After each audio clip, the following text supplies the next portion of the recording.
the dogs on the street know if you're going up to a pub, you're being refused entry once they hear the accent.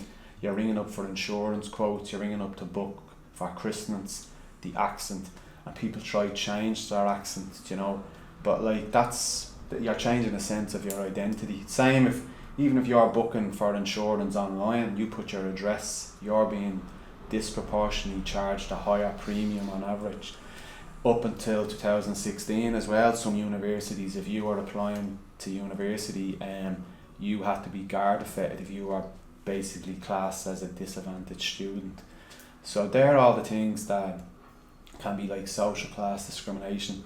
Your financial background as well can be aspects. Your educational background, like if you are homeless as well. So it can mean other things for other people as well, like, you know. So if you're unemployed, say if we just strictly take someone that's unemployed, well, if they want to rent a car, they could be barred because the policies is like that we don't rent to people that's unemployed. So you have that individual aspect, but then you have the cultural bit, that there is people in Ireland that regionally that might have a regional accent, have that shared history, and you're discriminated, you're othered. So while now Dublin is getting more and more profitable, they see the Indigenous community as kind of like in the way of quote unquote progress. While I have escaped economically my social class, I'm socially still reminded of it in day-to-day interactions all the time, in terms of trying to go to a pub. Kids trying to get into schools around here, like there's some private schools, like, but they have like enrollment policies, and you're basically, the way they have the policies about family members and all, like you're just kind of, you can't get. And then financially, you're trying to join gyms or get access to like the universities around here to use their access and all. You're basically just, the community's priced out. So instead of just directly saying we're not letting your kind in here, they'll basically just say, oh, there's a such and such way fee that you need, a joining fee. But then if someone then just rocks in and they think they're of good stock, or like if they're, like you have some universities around here that have gym memberships, and up until 2 years ago when we fought to change it, they would give discounts, corporate discounts, so people that were earning essentially the biggest income working for the big multinational companies, they got the cheapest rate. But if you are unemployed, you basically were getting the highest rate. People from areas of deprivation get treated unequally on two levels. First of all, individually, they get treated differently and discriminated against, but also as a population, as a general group of people they're discriminated against. And it's important to recognise both levels of discrimination, because both of them have huge impacts on the lives of people living in areas of deprivation. A bright kid around here that defies the odds and goes on and gets a university and wants to get into one of the prestigious graduate programs that many of the multinational companies have. Well, their graduate programs basically have a filtering system. Now, I don't know if they're sitting around in a room deliberately doing this, but subconsciously, there's a huge subconscious bias that's cutting off anyone from these areas getting even their foot in the door in these companies. So they're asking, like, what's your junior cert results? You have to have an immaculate junior cert result. What's your leaving cert results? Do you know someone in the company? What do you have a 2.1? Now, someone from our area where you don't have any of those resources to even get into university and even to get a pass rate, you need to factor all that in about like their willingness to succeed and what skills they would bring to the table. But no, so they get cut off. They're not going to know anyone in the company. So before they even get past whatever way the computer's shaving off the points, they're not even getting into it. And then some of the companies as well will say, do you have a criminal record?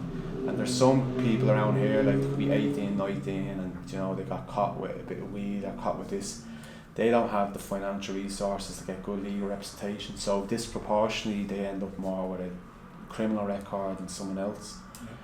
So they're the kind of things on the subconscious level, but then you have the blatant stuff, like, you know, people look at the addresses, if you go for a job as well, the discrimination, if you get into a job, the subtle remarks or the blatant remarks about tone down the accent, can you speak a bit more professional, can you dress more appropriately. The stigma against poverty is what justifies people leaving people in poverty. For example, our former Taoiseach, I remember him running a campaign. First of all, he said that his party represented the people who get up early in the morning. And I remember laughing because I work in a hostel where lots of people are getting up at 6 o'clock in the morning. I said, I'm wondering, does he mean them? I don't think he did. He was implying that people who get up early and went to work. And so he wasn't representing those people who stayed in bed, implying those lazy people who stayed in bed and didn't work. He also then launched a campaign against social welfare cheats. And I remember seeing this big picture of him with this big banner saying, we are campaigning against social welfare fraud. And I thought this was ironic because I don't agree with social welfare fraud. But if you're asking what's affected our society, it isn't social welfare fraud that has really impacted our society. It's all the people who basically misused money that caused our financial crisis in 2007. I remember just as kids being from the flats, the way the police would come down and they'd be heavy-handed, they'd give you a box, and when anything would happen, the way they'd just come in, being really, really heavy-handed with people around here, and how we were kind of treated, like if I was with my friends going into shops and they don't let you in, and you still see that to this day, like kids going into an area and just that they're being othered, or people like have this fear of them, and even like where I became friends with people that was not from this area, just their parents wouldn't let me be friends with their children because whatever preconceived kind of stereotypes they had, or letting them hang around with someone from the flats, or so those little kind of things that you would think about, or even like trying to even go to my local gym when I was a kid to go swimming, and I wasn't allowed into the swimming pool, and after a load of persistence I had to get a letter from the principal of my school to basically say good judge of character to actually let me in. And then when I was swimming in the swimming pool and talked to other kids, was like, did you get your letter? Did you? They were like, what letter are you talking about? So I had to get a letter like from a principal, and then the kids like that were coming in from the suburbs to use the swimming pool for swimming lessons, they didn't need it. So you notice those little things. As well as blaming people for being poor, we also blame them for the effects of poverty. So for example, homelessness is an effect of poverty. The vast majority of people who are homeless come from poor socioeconomic circumstances. Everyone says anyone can become homeless. Absolutely true. I know people who come from wealthy areas who are homeless, but they're really few. I work in homelessness. I rarely meet someone from a wealthy area who's homeless. If they are, it's generally from mental health difficulties. The vast majority of people in homelessness came from poverty. We still hold this individual sense that homelessness is an individual problem caused by individual deficiencies, failings. And yet we don't recognise that we're in Ireland at the moment where there's a housing crisis, and that at the same time as having a housing crisis, we have a huge surge in homelessness. It's obviously created by our economic circumstances, and that means it's our responsibility, homelessness. It's not individual responsibility. However, how badly homeless people are discriminated against or blamed, drug users are the most stigmatised group in society, I believe. Again, everyone says, oh, anyone can become a drug user. Absolutely, anyone can become a drug user. If you live in a wealthy area, you can become a drug user. But if you're in a wealthy area, you're probably going to get addicted to cannabis or powder cocaine or maybe alcohol. If you live in a poor area, you're going to get addicted to heroin. You're going to get addicted to crack cocaine. You still get addicted to cannabis and alcohol as well. But it's heroin and crack cocaine that cause the most deaths. There is more than one person dying a day from overdose in Ireland. There's more people dying from overdose than there are from drug traffic accidents. And if you combine the amount of people who die from overdose and from the other effects of drug use, such as spread of HIV or hepatitis, there's more people die from drug use than there is from suicide. Yet you wouldn't know that from reading the papers, because it isn't middle-class young people that are dying, it's poor people who are dying. And everyone blames drug users for being drug users. We don't blame the fact that we created poverty, and when we create poverty, we cause families to fall into dysfunction and to fall into disarray, and then you end up with significant levels of childhood trauma. And when I see someone using drugs, I always believe they're using drugs to self-heal the trauma. When I finally then I got like one of the small percentage of people in the inner city that went on and got a university degree, especially in this part of the inner city, I was trying to apply for all these graduate programs, so I was getting those indirect kind of things, being like, so I wasn't even getting past the cut-off point. And then a job came up to work for a whiskey company, and you had to speak Portuguese. So I speak Portuguese, I can speak the advanced level, and they were looking for a brand ambassador to sell this whiskey for them in South America, in Brazil. So I had a friend that worked for that company, and he was from Portugal, and he was like to me, you'd be a shoe-in for this to be selling the whiskey brand. And so I done the video, done everything, submitted the application. About a month later I just got the sorry, thanks but no thanks. So I was onwards to the next application, trying to get, and bear in mind, everyone that I was in college with, they all were in the job a year and a half, and I was the only one still not getting. About 2 months then after, my mate then that worked for this company rang me up and says, can we meet up for coffee? And he's like, look, when you submitted your application, so we had a WhatsApp group, and we were kind of like saying, did you get a load of his video application, or did you hear what your one was saying, like, and kind of light-hearted jokes. But when it got to you, they were like, who taught the knacker how to speak Portuguese? Imagine him trying to sell whiskey, Jesus Christ. And then someone else put in, you should put him in selling the Dutch gold. And then there was someone else in the WhatsApp conversation who was like, what's a knacker? And then they put a picture up of like basically what the stereotype kind of thing is of, like, you know, the wife beating fest or something, or like, so he gave me all that information, and then I knew I was on the protected ground, and I knew the discrimination they were talking about when they were using those type of words, it was all class related.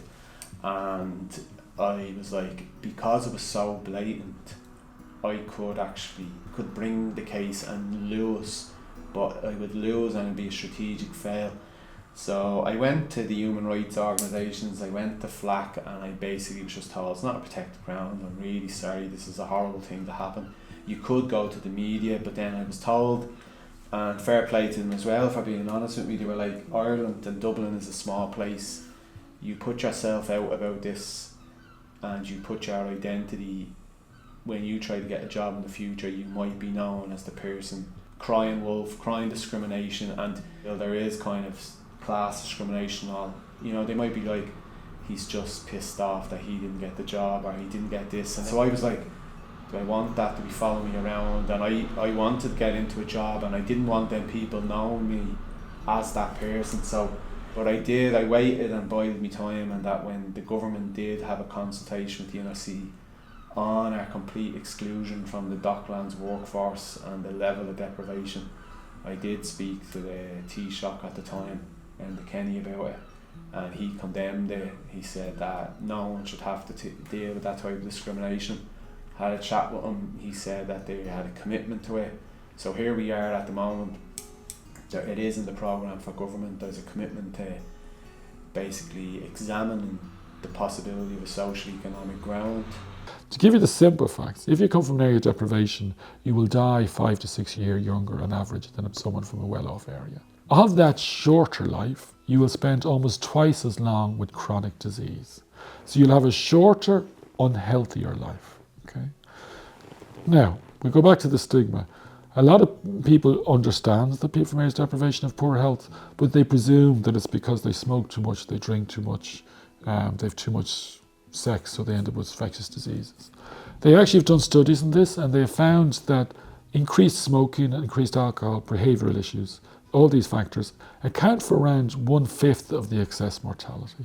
But the other 4/5, they don't understand it, and they believe it's to the stress of being poor. So only 1/5. But even if you take that 1/5, why would you not smoke if you're having to cope with poverty? Single parents have been shown to say that a smoke is a break from the child. 99% of homeless people smoke because they're not worried about their long-term getting cancer, they're worried about surviving tomorrow. So as your life expectancy drops, of course you're going to not worry about your long-term health as much. You're just coping with the here and now. So why wouldn't you smoke more? I'm not just saying we shouldn't try and stop people smoking, but to judge that as being bad, that's again stigma, which leads to discrimination. You're born a traveller. This applies to you straight away. Discrimination and social economic problems. Straight away, just because you're born into that community. And I've kind of carried that with me then the whole time, realising that you know, the first few steps for travellers going to be a lot harder than anybody else, you know. It is unfair. My own personal view on the whole thing is, like, the damage has been done to travellers in the Republic is from the state themselves. From 1963 onwards, and just all the acts and all the legislation they brought in to completely cripple us. I actually left Manchester when I was 16 myself.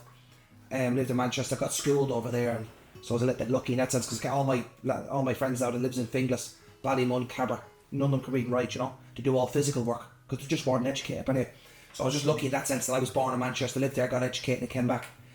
And then over time, then I was here a few years, and that Miscellaneous Act in 2001 was really when, it was just illegal then to be kind of live the traveller life.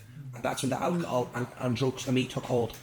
So what the settled community went through in the 70s and 80s would have started with travellers in 01 when that kicked in. Because then if you were, even for myself, I would have, I came back, I had a small little caravan, and we used to go to Wexford every 2 weeks of July.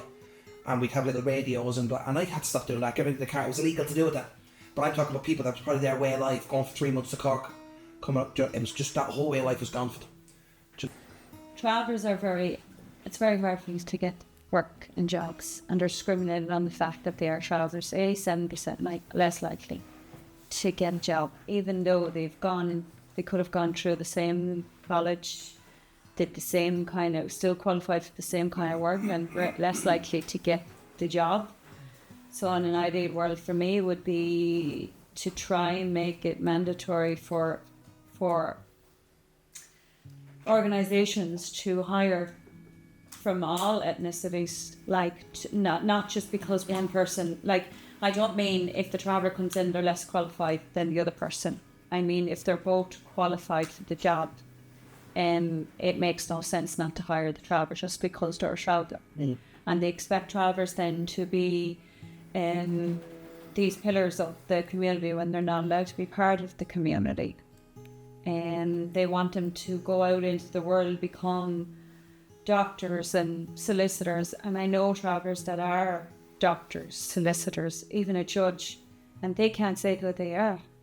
It's really, really sad that they have to oppress that part of themselves in order to get an education. My eldest son had to oppress that part of himself, and he felt like he did have to oppress a part of himself going to school in order to get an education. And still when he got the education and got out, nobody wanted to hire him because of his ethnicity.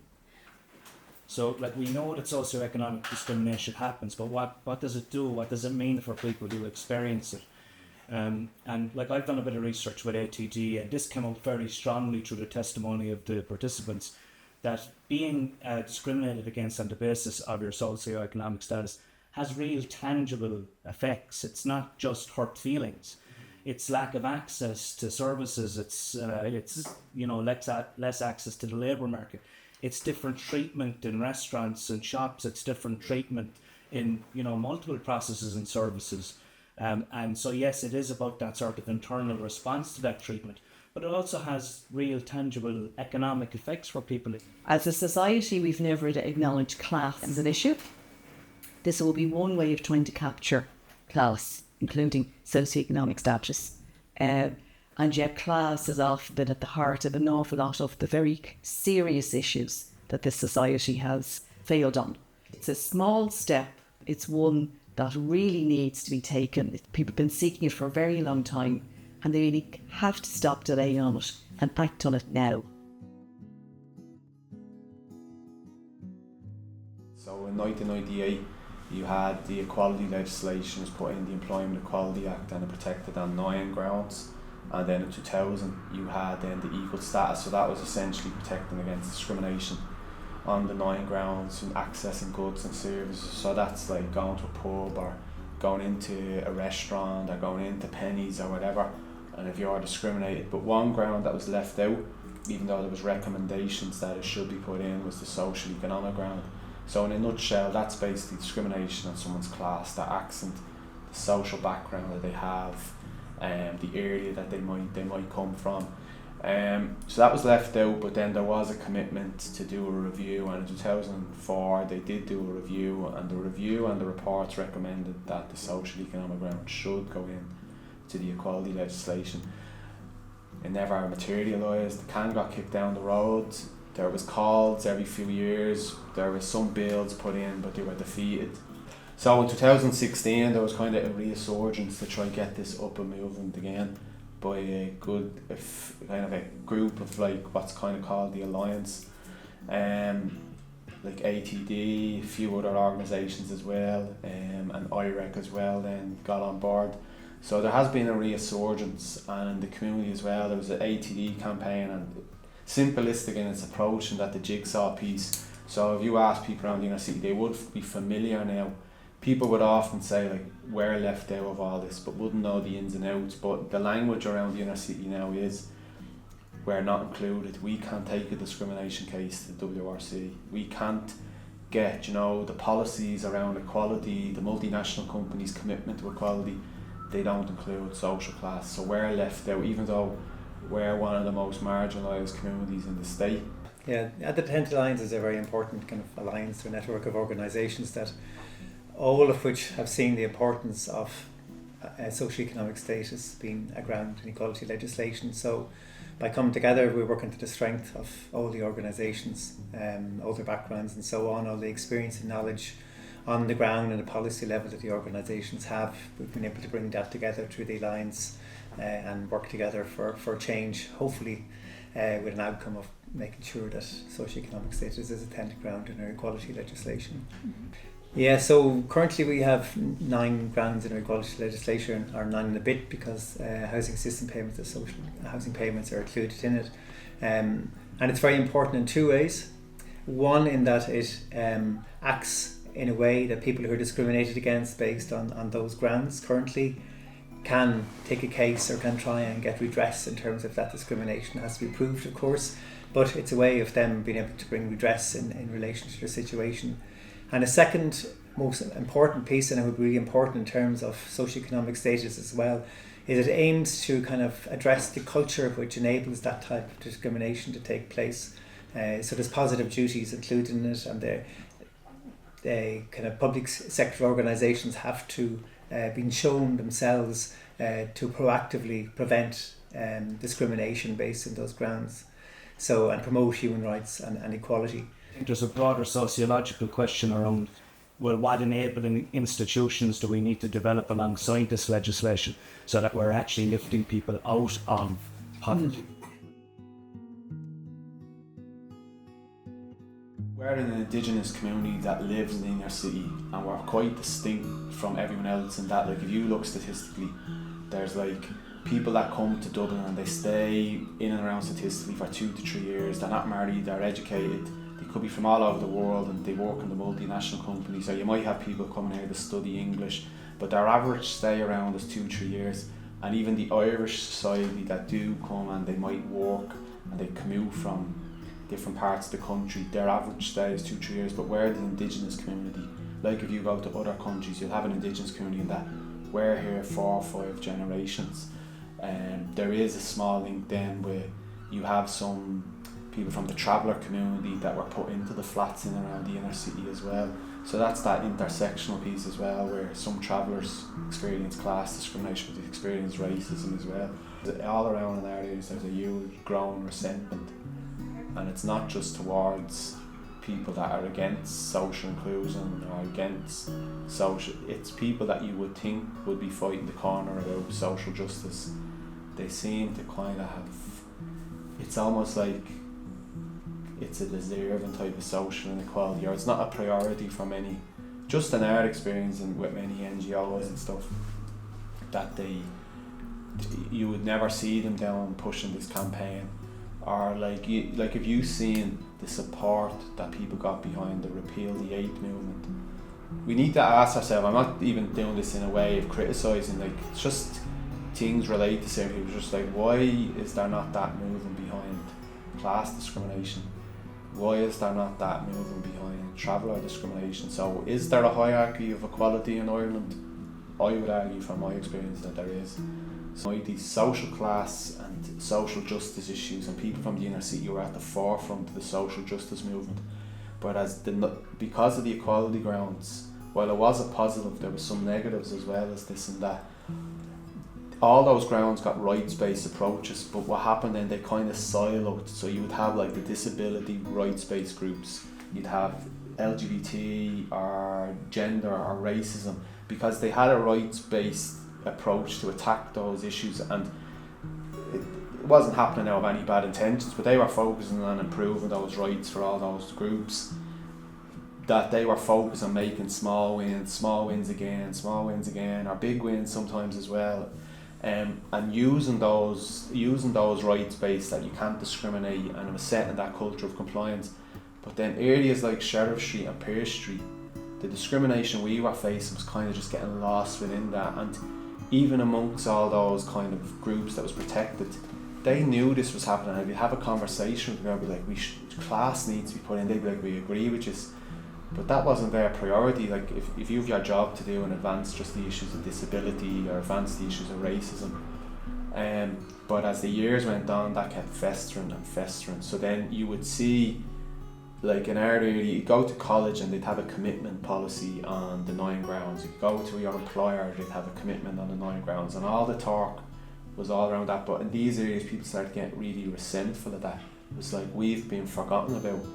And sometimes we get smirked at or get demonised, as in like, then we were being seen as, the left was almost looking at us as we're the enemy. When it came to accessing work, the group that had the highest level of discrimination were people who were unemployed. And so now when we've got full employment, and lots of people think, oh, if you don't have a job, it's because you were too lazy to get up off your backside.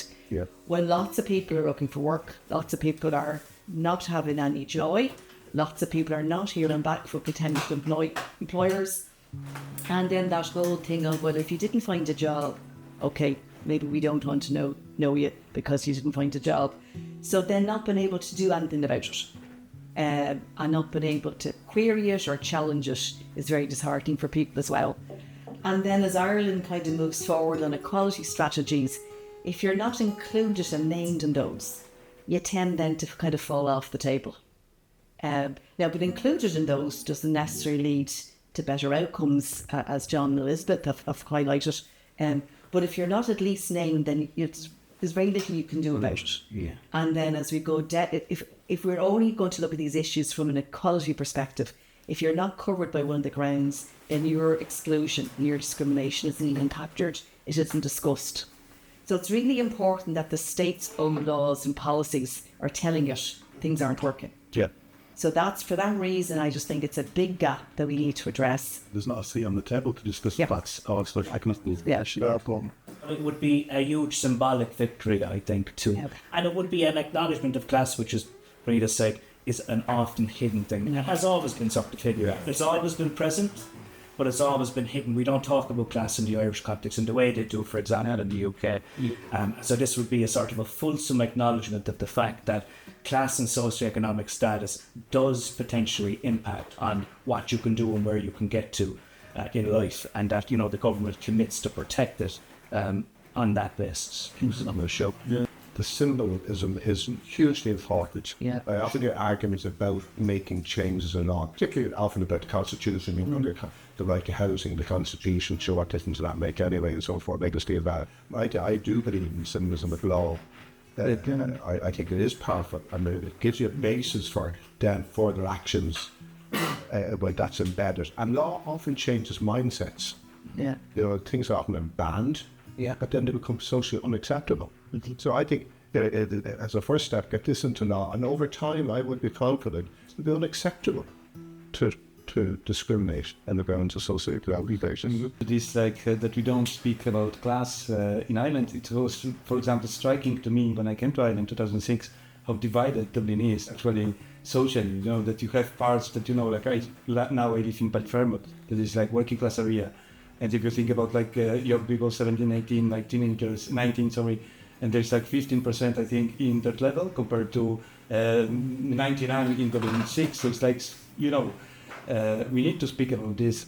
And I think also like if you think about economic situation, that it's so easy to judge people that it's almost like moral judgment, that you are kind of like, you are in this situation because of yourself. So this is like, it means that you are lazy, you don't want to upskill yourself, so it's your fault. It's not that the system doesn't work really, it's like your fault, fully your fault. And like what it was said already, that if you hear this all the time, you just like, you know that probably you shouldn't ask for if you for jobs, you shouldn't go to college. To, for example, Trinity. I remember like a traveler, one of my clients said, like, very talented guy, and he said, like, young man, and he said, like, oh no, Trinity College, I don't shoot there. It's not for me. It's like, so, you know, like that you can hear it. Oh, this is like we are talking here about like how people's life are affected really. That We do have an acceptable level of poverty, I would argue, in the country. We do these tables and so, where are we in the European League or whatever? We're doing quite well. You know, we're midpoint or whatever. With less poverty, depending on what measures, you know, is it material deprivation, is consistent poverty, at risk of poverty, there's all these things. But we know there are hundreds of thousands of people in poverty, and to my mind, that it seems to be acceptable by the state, accepted by society generally. There's no marches on the street about poverty. I don't ever remember seeing a march. Yeah. But when it affects largely middle class people, that's when they come out on the street. Another level of not realising what poverty really is. They think poverty, some people think poverty is, oh, I actually can't go out on a Saturday night until I get paid next week or the week after from work. That's not what poverty is. Poverty is me looking at my account wondering, can I afford diesel to go to work? That's what poverty is. Poverty is a child sitting through lunch because he can't afford to pay the €5, and these lunches are expensive now in secondary school. They were free in primary. Like, that's what poverty is. Poverty is not being allowed to join the football because it's €90 for a kit. So start while children are young and create a good foundation and let them grow up and feel what it is to be equal and have equal opportunity. That's how I think change is from when we're small and we see. Because when I was small, I was very discriminated. I was isolated in school. But I never felt wrong. I always felt sorry for the children that weren't travellers, because my mother empowered me so much to love what's in here and to look out into the world and feel sorry for what they don't have that I have in me. And so she was very empowering in that way, but not every parent has that. They might have come from addiction or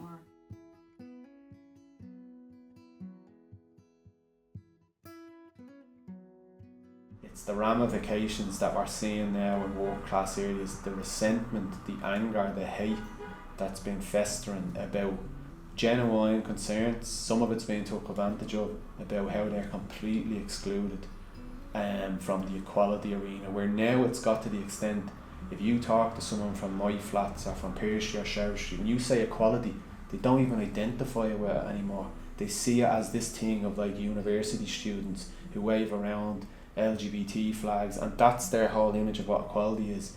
And now we're now almost seen as the enemy, and it's so weird because like we're the people that like are getting actually discriminated. You have people who are living in poverty, you're actually facing real life problems, and somehow they're not even at with all the NGOs around, they're not even the people now that's front and centre.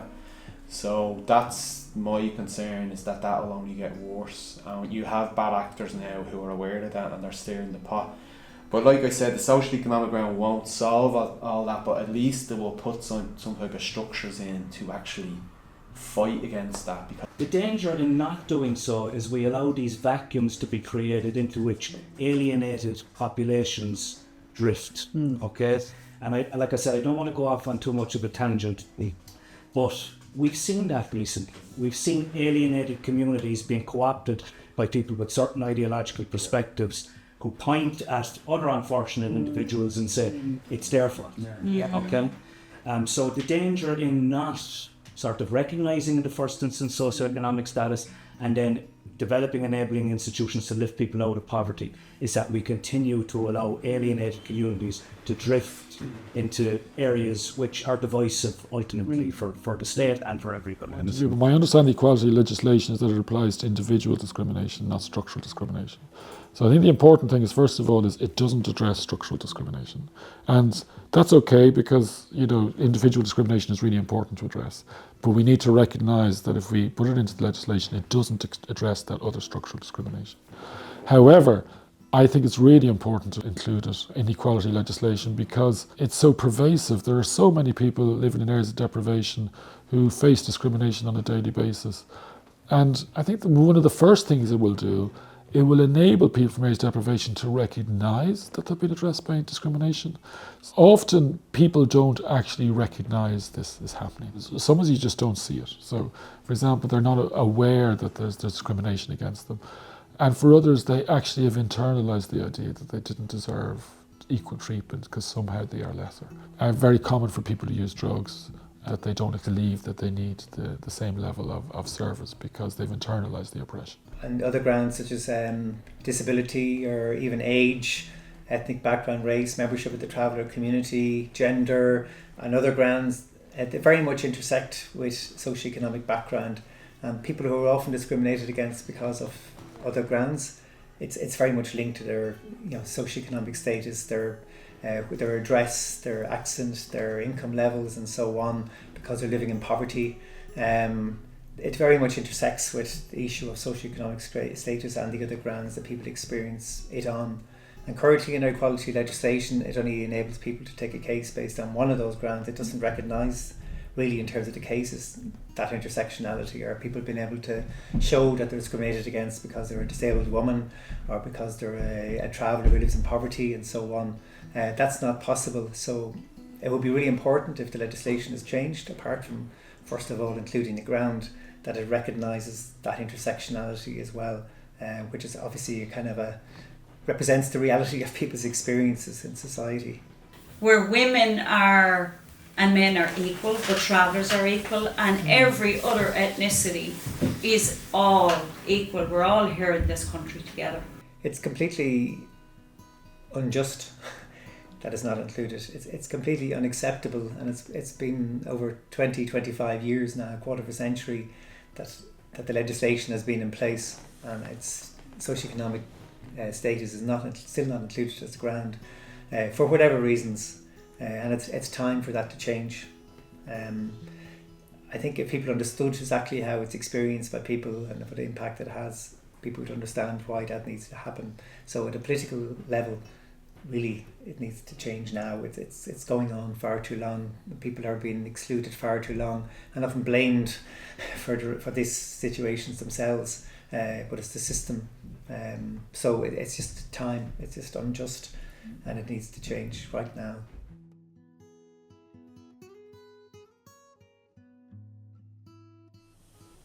For many people who are, say, on an individual basis, who are taking cases, it has to be reasonably straightforward.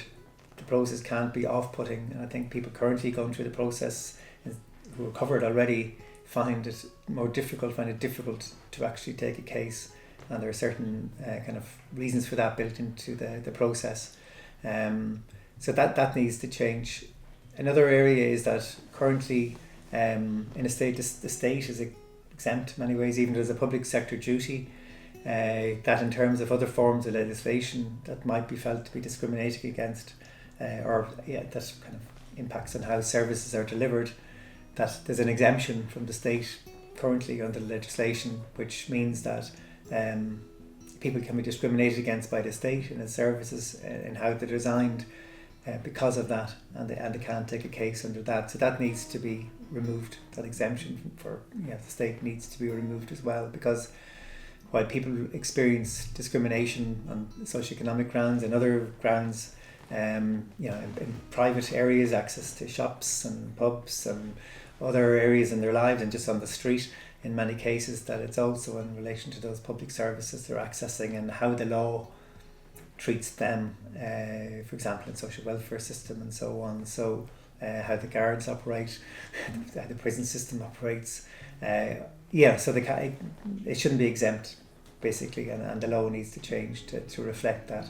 Traveller ground, I don't think it'd be a panacea that it will just solve things overnight, but it will give people in these communities a rights-based approach to attack and address the issues that's happening. So if it's to do with employment, you could have community centres around here. When they meet with employers, they're going to the table with a rights-based approach, be like, look, there is obligations under the Equality Acts. When employers are doing a policy on grievance policies or recruitment policies, they have to include a commitment to social economic. So that would be a recruitment policy, but a retention of staff. It wouldn't just be on the 9 grounds. So that's that culture of compliance. If the government are taking people in jobs in civil service, you have that obligation as well. If the government has a policy framework on different types of equality grounds about what they're doing, strategies on traveller, strategies on gender, strategy on LGBT, with the equality, the social economic ground is in, that there would be a policy on that, and all the rights-based approaches like ATD would be invited to stakeholder meetings about advancing that. And then even just for the normal Joe Soap, if he or she gets discriminated in work or goes into a pub, they then are aware then that they can challenge that, and that then empowers people. To where at the moment people are just completely defeatist and acceptive now that, like, you walk into a place, there's nothing you can do. They know that they can do it on social class. I think it's hugely important from a health perspective. Access to health services is so important to address your health, that if there's any discrimination against you based on socioeconomic status, that is, significantly injurious. Probably like if you think about like colleges, schools, landlords, and employers, they probably you would need to think twice before certain actions. So it's like, for me, it would be. I agree that it's just a start, but also like it could be a tool for beneficiaries and for university. I think so.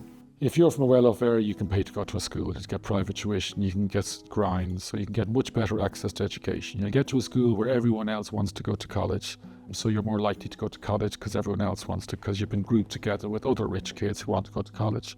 That separates out those kids from areas of deprivation. So if, for example, we merged all schools, you just went to your local school, so that both people from wealthy areas and poor areas mixed together, people in the poor areas were much more likely to be motivated to go to college because they'd have other people who are going to college.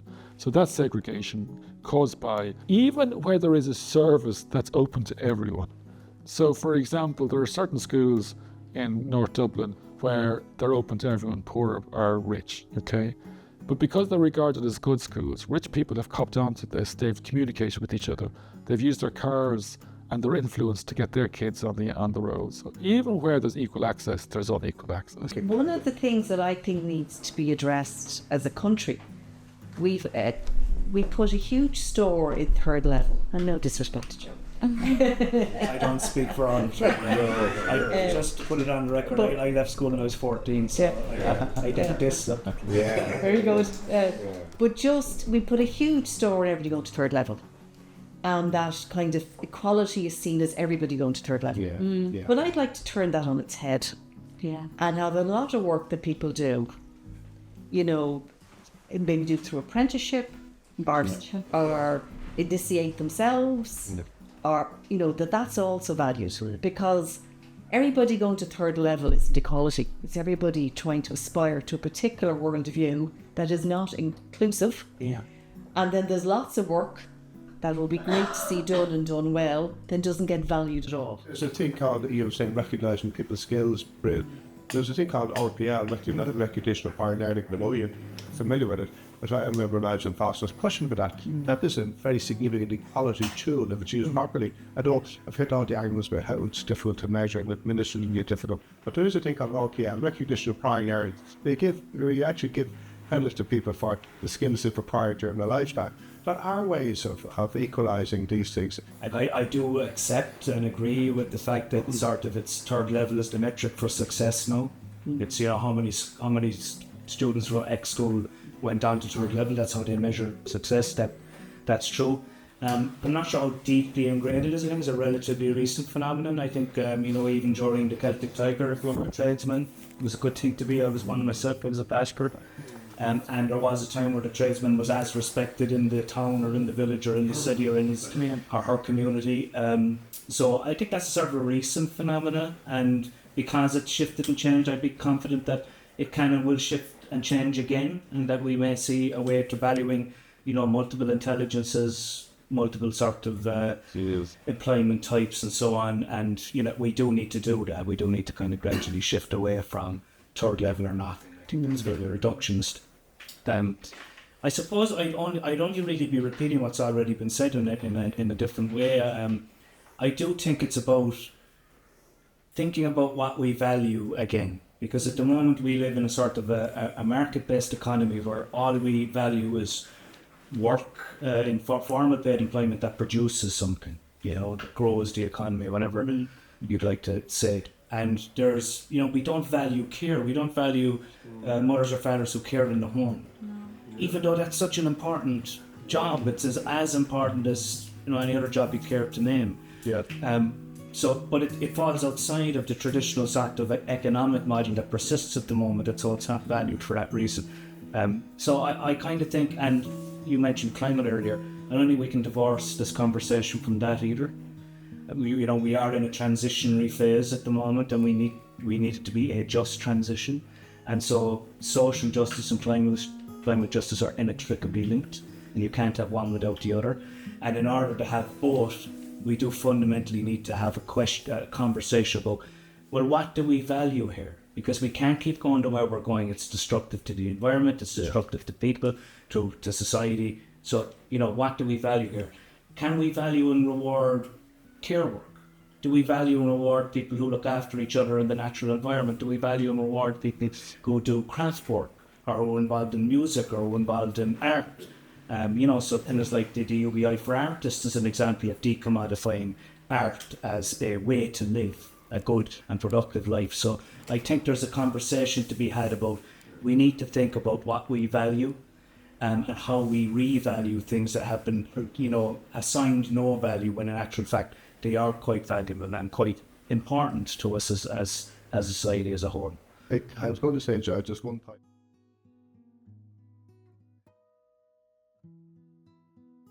Okay, I'm very proud of this particular one. This is it. We started our first GP training scheme to address, it's a training scheme to specifically train GPs to work in areas of deprivation and with marginalised groups. Marginalised groups are people who are homeless, people who use drugs, migrants, etc. After we started, they started one in Scotland, and then they started the Trailblazers in the UK and Heft. And now between Ireland and England, there's over 1,400 people in such training across the two islands. When I first started, this was interesting. Everyone said, don't call it that. And I said, why? They said, nobody will apply.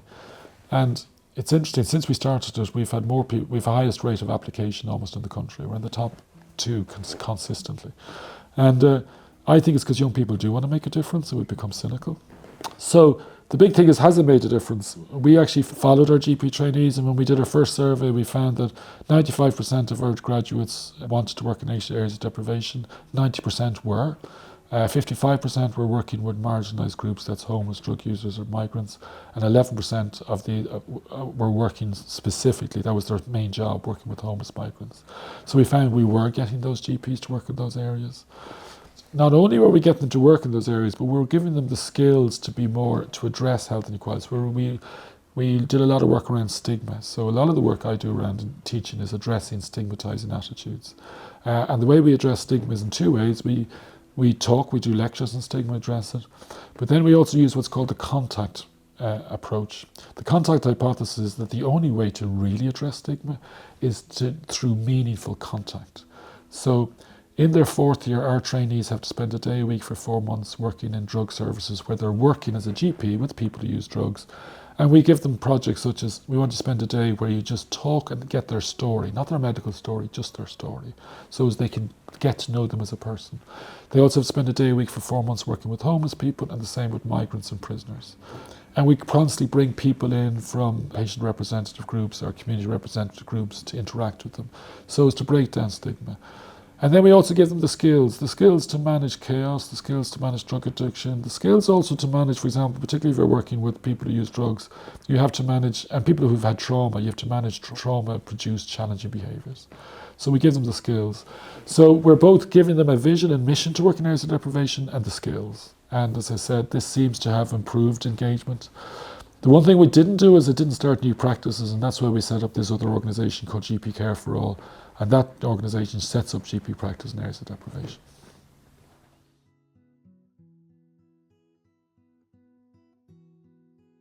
Being a person that has come from low socioeconomic background and being able to break down barriers and obstacles myself to get to where I am now, for me I think it's really important for that visibility. It's that visibility of being normalised. Now I'm a researcher here in DCU, and if I still live in Dublin 17, so I walk down the road and I'm still walking around the area that I come from, and I could walk up to a guard and the guard would still see me if I'm in, regular skivvies, me tracks bottoms and whatever, straight away it's like, well, what are you doing here? Where'd you come from? All this stuff. Yeah, I'm being judged because of where I live. Why am I being judged based on where I live? Do you know what I mean? They don't know me. They don't know what I do. If I say, oh wait, actually I do research in helping people progress in education and all this stuff, or sometimes I could turn around and say, oh yeah, I work in DCU, and they'd be like, you do? It's kind of like that judgment of how you come from Darndale. How do you come from Darndale and do that? I taught students before, and like that we went in and they were like, was giving them the background, and I said where I was from, and they were like, no you're not. How could you be a teacher and you come from Darndale? They were like, you must live in Blackrock or something. And I was like, no I don't. I know your brother and I know your uncle and I know your, and it's like that judgment of you can't be in a certain position if you come from a certain area, and it's wrong, on so many levels. But also, as I said, you can get judged based on where you live and how you dress or what you look like at that time or how you speak. So as you can see, I'm quite common and I don't have the best grammar or pronunciation. See, there you go. I don't have the best pronunciation. However, that's just obviously from the way I grew up and where I grew up and all that kind of stuff, but that's me. And when I first began teaching, I used to hide that, and I used to try to speak a certain way and act a certain way when I was in certain situations or around certain people, until one day somebody said to me, why? And I was like, because they'll judge me, or I sound really common. And they're like, you don't sound common, you have a North Dublin accent, you are from North Dublin.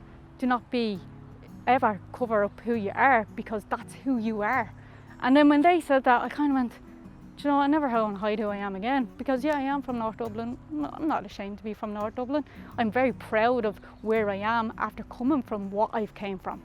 Do you know what I mean? So it's to allow that be normalised, that you don't have to speak or act or be a certain way to be in a certain position. You just have to be you. And people will either accept you for who you are or they won't. But people that are not worth your time won't accept you. And the people that are worth your time won't care how you speak or what you look like or what you're doing. And you have to kind of realise that and have that confidence, build up that confidence of it doesn't matter. You just be you and people will either accept you or not.